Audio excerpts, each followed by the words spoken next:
председателе. Значи, јас во мојот говор ќе ги сумирам трите точки кои што се на дневен ред и ќе дадам една поширока политичка анализа на целиот процес. Ја би рекол еден вид на демистификација на целиот процес на реконструкција на оваа влада, кој што беше главна тема во јавноста и во медиумите овој последниот период. И уште на почеток можеме да започнеме со еден збор кој што најдобро го опишува целиот процес, а тоа е зборот пазар. Значи, зборуваме за највулгарен политички пазар, кој што е една увертира и подготовка за предвремени избори. Значи, како прво, на денешнава седница имаме три точки.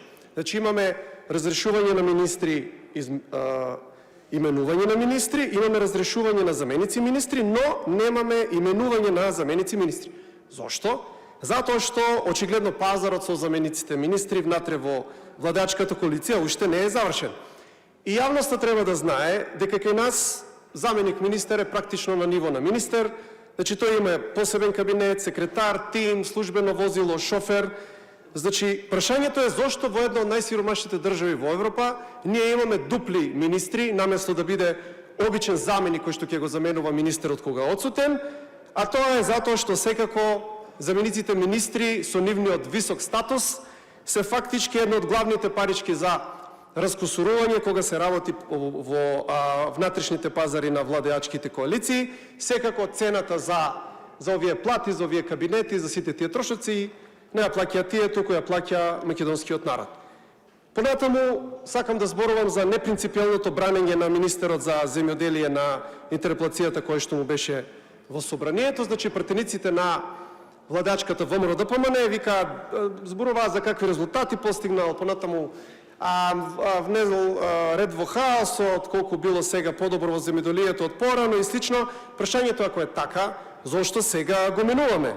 Значи, зборуваме за министер кој што го донесе македонското земјоделие практично во колапс, кој што сега им должи околу 70 милиони евра неисплатени субвенции, 40 милиони евра субвенции искратени за 2026, кој што во моментот има криза за млекото, оризот, пченката, јачменот, со пласменот, со цената, значи целото земјоделие е во хаос, додека власта практично, и ние прашуваме зошто власта практично го бранеше на интерпелацијата, значи таа интерпелација не значеше де факто и негова оставка, но ќе беше коректно ако нели малку пообјективно постапевме во тој случај.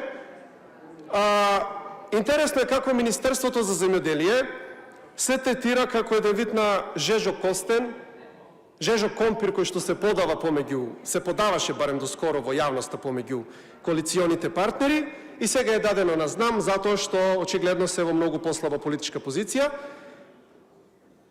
Министерството за земјоделие би требало да биде еден од главните ресори во оваа држава, затоа што ние тука, нели, како и во секоја држава, ние тука зборуваме за организација на производство на храна, но се третира како послаб ресор. Зошто?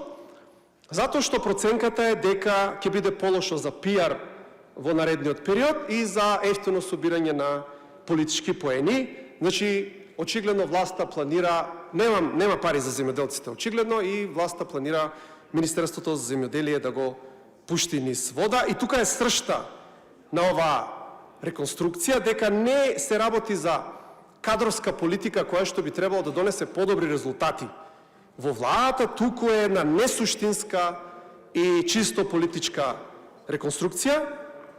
Од оваа реконструкција знам како партија ќе излезат во многу послаба позиција. Значи, тие како прво во јавноста се истрчаа со нивниот став дека нели наводно не го даваат Министерството за правда, после очигледно капитулираа по тоа прашање. Читав и некои као празни закони во кои што очигледно премиерот им играше на блефот дека наводно ќе ја напуштеле владата ако им било земено правда. Таа нивна политичка импотенција, значи не е од сега, таа ја видовме и за изборниот, каде што беше контрадикторно и чудно како една партија од власта не можеше да се избори практично за самата себе, за едно поправедно или воопшто да влезе во поделбата за политичко рекламирање. Значи, ние предупредувавме дека знаме краткорочен проект, тоа е партија која што сега е во слободен пат и која што од наредните предвремени избори кои што се известни во пролета 2027 ќе стане вид вагон партија на ВМРО ДПМН, Тоа е очигледно судбината на сите партии кои што излегуваат од СДСМ, прво да поминат низ некоја фаза каде што се во коалиција со ВМРО-ДПМН, потоа се враќаат во СДСМ. Тие го направија еден од основните, го прекршија фактички едно од основните правила во политиката, тоа е да не влегуваш во коалиција која што не можеш да ја срушиш, затоа што така практично не си никаков политички фактор. Влем од оваа реконструкција ќе излезе појак, добива ресор плюс и клучно го добива ресорот правда. Со тоа се прават две работи. Прво, им се зајакнува позицијата во однос на ДУИ, значи да билдаат рейтинг во однос на ДУИ во, пак ќе кажам, пред изборите кои што се извисни во пролет наредната година. И клучно им се дава Министерството за правда. А зошто? Затоа што една од главните теми, или може да кажам вештачки наметнатите теми во нашето општество претходниот период беше околу тоа дали правосудниот испит треба да се полага на албански јазик. И сега, со самото давање на правда, на влен, очигледно на олтарот на политичките калкулации и махинации на оваа влада, го ставаме и македонското правосудство. Зошто? Затоа што де факто, ако ние прифатиме правосудниот испит да се полага и на албански, де факто ние влегуваме во процес во кој што и македонското правосудство на долг рок ќе биде двојазично. И последно е околу калкулациите на ВМРО-ДПМН во оваа реконструкција. Значи, оваа реконструкција е де факто подготовка на ВМРО-ДПМН за предвремени избори.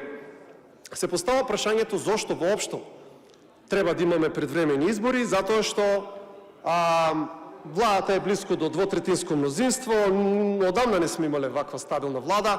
Скоро читаме во јавноста дека владата се појачи и со еден пратеник плюс, тоа е пратеникот од Демократската партија на турците во Македонија, значи две уедно имат еден глас плюс и за Бадентер. Но јас мислам дека главната причина зошто ние де факто ќе имаме избори и сите зборуваат ќе имаме избори во пролет наредната година, а тоа е дека очекувате во третата година од вашето владење, тоа е 2027, дека очекувањата на македонскиот народ за резултати драстично ќе пораснат. Значи, првите 2 години од едно владење, не дека сега, по моментов нема разочарување од ВМРО-ДПМН, од политиките, секој дека има, тоа се види и на последните локални избори, иако ВМРО-ДПМН победи, сепак изгуби огромен корпус на гласови, сепак првите 2 години од владењето на централната власт обично се земаат инстинктивно некако како подготвителни години, додека во третата и четвртата година веќе се бараат резултати. И мислам дека вие, председателе на владата, исто го антиципирате тој момент и затоа е поентата баш кога ќе дојде моментот да се бараат резултати, вие ќе закажате, или кога тоа барање на резултати ќе порасне, ќе колуминира, треба да колуминира 2027, вие фактички ќе побарате избори. Тоа се гледа и по вашите пратеници, мислам, кога секогаш ќе бидат повикани на лоши резултати во овие 2-2,5 години колку сте на власт, секогаш оправданието е ама претходната влада направи влака, претходната влада направи онака, во третата година тој аргумент паѓа. И таа тактика не е нова, секако ја имавме уште од времето на Груевски, значи ние на секои 2-2,5 години малте имавме избори.